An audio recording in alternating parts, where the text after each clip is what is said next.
Hey guys, join me in making this quick, easy microwave cake in a mug. You will need to find the biggest mug you have. Then 4 tablespoons of self-raising flour into the mug. Then add in 4 tablespoons of caster sugar.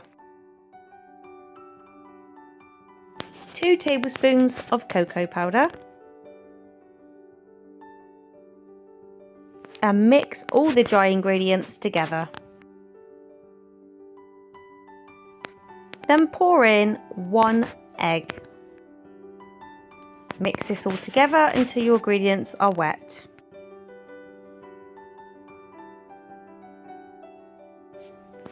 Then add in 3 tablespoons of milk,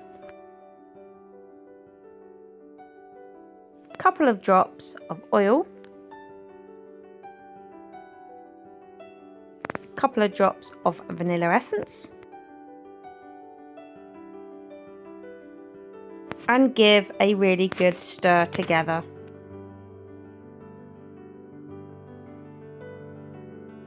Then you can add in some chocolate chips or some nuts or anything of your choice.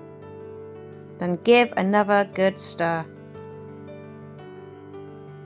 Then it's ready for your microwave for 1.5 to 2 minutes until risen. Then take out the microwave, and then like any other cake, I put a knife in just to check for wet ingredients to make sure it's ready. And voila! 2-minute chocolate cake in a mug. Please like and subscribe for future videos.